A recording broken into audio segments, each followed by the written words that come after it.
Perfect. All right. I'm Nate Moore. I'm talking about optimizing your energy flow with movement and efficient, powerful movement. Okay. So first, who is this for? This is for anybody that has ever wanted to be more empowered, feel more powerful, to feel more energetic and effective. Okay. This is also for the people that want to have more energy in their life, that want to feel better and function better. And this is also for the people that want to learn a different way of working out, maybe have a little bit more fun at the gym and a little bit less punishment. And then we're also going to learn a little bit about self-defense, just a little bit. And, so what I'm sharing is the reasons why you do not need to resort to extreme exercise methods, I'll go over that later, to achieve optimal shape, okay? And how extreme exercise methods can actually hurt your chances of achieving that optimal state, the optimal you.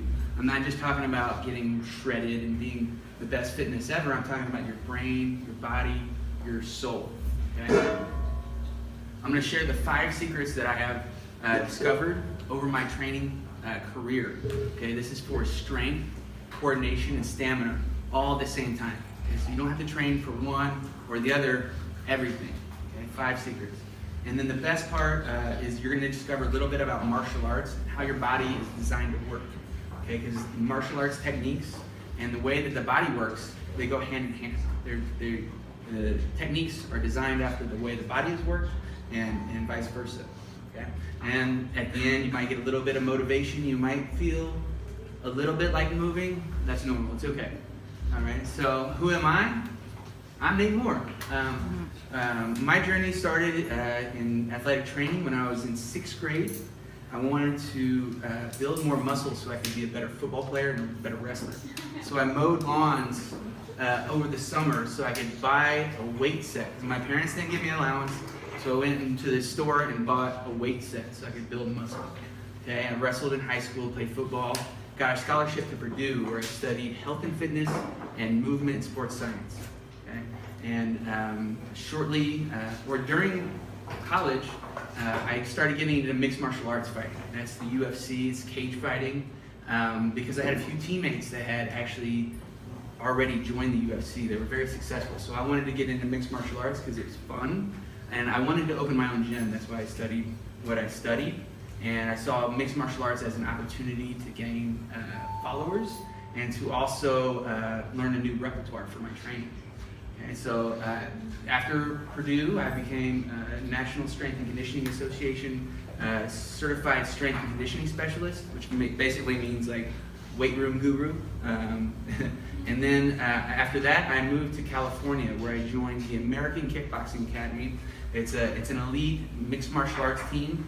A lot of people fight in the UFC. You may have heard of King Velasquez, Luke Rockhold. Those people train out here, so that's what I moved out here for, was that team. And in my career, I fought for a promotion called Strikeforce. They were eventually bought up by the UFC. And the whole time I moved out here, I was training people. I was doing personal fitness training, and I started my own fitness program called Combat Circuit. It's a 30-minute workout. It's a great workout, and then I rolled that into my More Movement Arts. And you guys see this fancy looking logo right here, designed by TNC right here. Yep, and that's my personal training online business, where I help people online to achieve that optimal state through mixed martial arts, movement, diet, goal planning, the whole thing. Okay. So first, a couple questions. Is there anybody in here who has felt low energy, lethargic, or just didn't feel like moving? Anybody? Get your hands up. Come on. And then when you have tried to get in shape, and when you did get moving, is there anybody in here that experienced boredom at the gym, or injury, or both at the same time? Oh, never. Yeah, a lot of people. And when is there anybody in here who has ever hired a professional to help you, like a personal trainer, and spent buttloads of money on this thing, and then ended up deeper in the hole, less money, and then the trainer injured you because they didn't know what they're doing? Anybody? All right, perfect. Mm-hmm. So don't worry, I'm going to share some tips and secrets to overcome those things. Okay, remember 5 secrets. They'll change your life. In my quest as a trainer, as an athlete, and as a coach, you're always wanting to know what's the best workout. That's your job, is to know what the best workout is, right? And that all depends upon what your goal is. So I've worked with athletes, I've worked with soccer moms, I've worked with the kids, and their goals are somewhat the same. But athletes want to be bigger, stronger, faster, so they do a different workout. The moms and the dads do a different workout because they just want to look good and feel better, and the kids just want to have fun. Okay? But my workout, my way of working out, it hits all those things all at once, right? So you get the strength, you get the stamina, you get the coordination, but you also you're able to improve the way you function, the way you look, and it's a lot of fun. Okay? This is all inclusive to hit the body, mind, and soul at the same time. So the ultimate goal for me is energy flow. This is what I feel the point of life. And I know you guys didn't think I would be getting this deep about what is life all about, but basically I feel it's to experience energy flow. Okay? And if you focus on energy flow or movement of energy through your body, getting your heart rate up, and delivering oxygen, circulation, this is the ultimate to achieve health. Okay, it's the way that you deliver nutrients to your body, to your tissues and your organs, and this is also how you detox. It's the delivery man and the garbage man is the energy flowing through your body. Okay, so also if you want to improve your performance, whether or not you're a mother, whether or not you're whatever you do, you're a construction worker, you want to have more energy flow so you can be more powerful, you can be more alert, you have more endurance, okay? And then if you just want to live longer, energy flow makes you feel better. It's more enjoyable, right? And the nations, the communities, and the people, the cells and the tissues that have poor relationship with energy flow, either too little energy flow or too much energy flow, they experience diseases, right? America, we have too much energy. There's too much energy coming in. People are getting sick from it, okay? In other parts of the world, there are people that have too little energy flow. They can't eat. They don't have food. That's also trouble, okay? So achieving that optimal flow is how your body, your mind, everything is going to function the way it's supposed to. And so we go into today's goals, today's paradigm, where we're a quantity-based mindset. We want to achieve bigger muscles. So we're like doing stuff that is a little bit, I call it cruel and unusual exercises. And so people seek pain and gain, right? No pain, no gain. You guys heard that, right? And I feel like that's a little bit backwards. And so people just seek pain rather than seeking energy flow. And what this does is it disconnects your mind and your body from each other, which is no good for function, it's no good for feeling. You want to have that connection, okay? And so yeah, we have these strange goals, and now we have these strange, obviously this guy on the right or the left is fake, but you guys get the point, right? So there is a point where you can get too big and you can get too flexible, right? Is that 10 minutes left or 10 minutes down? Okay, all right, that makes sense. So you can be too flexible, you can be too big. It is a thing, right? And that's what with one end of the spectrum, we have our extreme exercises. And I know you don't think of like yoga and meditation as extreme, but it is basically in the yin and yang. The yin is the relaxation, the stillness, and the calmness. Okay, and that produces zero movement, and it actually does produce energy flow.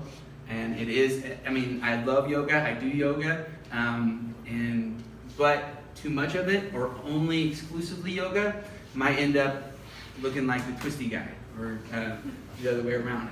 And so now we have yang, which is the stiffness and the activation. So we have the one end of the spectrum where we're stretching the muscle and relaxing it, and the other end of the spectrum where we're tensing the muscle and tightening it and contracting everything and being very intense. So there are two sides of the spectrum. They're extreme, right? And then we have the alternated yin-yang. between activation and deactivation, and that's where you're going to get your movement. Your body is able to move when you alternate between activation and deactivation, and you alternate back and forth. Okay, and this is how you produce the most amount of energy flow over time. Okay, you can do meditation and yoga for an hour, you can do weights for an hour, or you can perform movement, and you will move more energy as you move your body. Your body is designed to move, and that is what mobilizes the most energy through your body with optimal energy flow. We don't overflow with the weightlifting. You get the burn in the muscles, you get super sore the next day, and what that does is has energy stagnation. Right? When you contract the muscle and you keep contracting it, the blood cannot flow through. Okay? The contraction creates demand for energy and gets your heart rate up, but if you don't relax that muscle, then you have lactic acid buildup, energy stagnation, energy blockage, no good. And then if you have the deactivation, that allows energy to move through your body, but it's not demanding any of your energy. So you kind of have, not stagnation, but it doesn't move as much energy through your body, okay? And so when we have this alternation, it's a pattern of flexion and relaxation in your left and right body. This is called bipedal motor patterns, okay? And what happens is, I'll throw another big fancy term, reciprocal inhibition. So as the bicep contracts, the tricep relaxes, okay? And this happens on either side of the body. So when my bicep is contracting on this side, my tricep is contracting on this side. And then when I contract this side, I relax the other side. So we have this alternation between male and female, and it goes back and forth, or activation, deactivation, yin, yang, whatever, yang. And as you can see, we have the curve here, where if you have all relaxation or all flexion, you don't have as much movement. But where you have the efficiency and the power is right in the middle between that activation and that deactivation. Okay, and the balance is what pushes that energy through, right? So I don't know if you guys have ever seen the Axel Foley Beverly Hills Cop, where he stuffs the bananas in the tailpipe. And what that does is it keeps the car from running, because the exhaust backs up and it keeps the energy from moving through the car, okay? And I have breath on here, so it's the same thing. Your breath is always 50% intake and 50% output, always. If you had more input than output, then you would explode, right? If you had more output than input, then you would run out of air. Right? So it's always balanced. So connecting your mind to your breath is a great way to balance the hemispheres in your brain. That's why meditation works so well. And when you have balance between left hemisphere, right hemisphere, creative and logical, now your brain is working optimally, okay? And so also we have our rotation, okay? This is how we make our most powerful movements, right? When you throw a baseball, the core rotates, the body, they do this pattern. When you swing a tennis racket, same thing. The body, the hands, everything, the legs, the feet, they all correlate together. When you kick, it's the same thing. You're rotating, you're moving the core. It's movement that creates our most powerful movements, okay? It's not the deadlift or the flexion, it's the rotation of the core and the rotation of the arms and legs at the same time. So, and also, I talked about this before, our most powerful and efficient movements ends up moving the most amount of energy, okay? It's our sustained flow. So you can see the sweat, you can see we're measuring the woman's breath, and over here we have the heart rate monitor. So these are all what I call our energy channels, or where energy flows, okay? Sweat, breath, heart rate, these are all things that are indicators that you are moving energy through your body, right? And life is all about getting your heart rate up. It's all about, that's what life is about. Like the moments that get your heart elevated, that's what life is for, right? And so we have what I talk about, the bipedal motor patterns, where you walk and you strike the heel and the toe, and also cross crawl, where you can see where when I crawl here now, I have half my body off the ground and the other half up, and half that body down, And it's the same thing here. When I crawl on my back, I have left down, right down. Now I have my right side, left side. These are our patterns. This is what we're meant to do. This is what babies do. They crawl. This is what we do when we walk. This is what primates do. This is our most innate neurological movement pattern. Okay? So with that, we want to talk about the 5 tips, the 5 secrets, and for increasing energy flow, to get that power, to get stamina, to get coordination. What you want to do is move dynamically and continuously, right? You want to rotate your core and arms. You want to alternate between rotating clockwise and counterclockwise, okay? And you also want to integrate everything. You want to symmetrically move and match everything on one side and invert the other side, so everything works together at one single unit. And then of course you want to breathe and relax and be fluid, because if you're tight, then you're not able to move. And if you're not able to move, the energy isn't able to move through your body. Okay, so one of the things I like to do is say move around. If you have a medicine ball, you can move it around. Imagine that there's a sphere or a dome around my body, and that I want to move a kettlebell or a medicine ball or a sandbag, something a little bit lighter than something that will make you contract and hold still. And you want to accelerate it around your body dynamically. You want to bring it over your head. You want to swing it around with one arm and move it in a curvilinear motion, which that will stimulate your brain, that will stimulate the blood flow, and that will enable you to make more powerful movements. So if you're trying to fight, if you're trying to run away from somebody, if you're trying to protect your young, or you're trying to find food, then you need to move. Okay? Because back in the day when we were primates, movement is how we survived. We moved to find food, to hunt, to forage. We moved to defend ourselves or to evade from danger. Okay? And we also had to move to form families. I call it fighting, or fight or flight, farming or foraging, and forming families, the 3 F's of life and movement.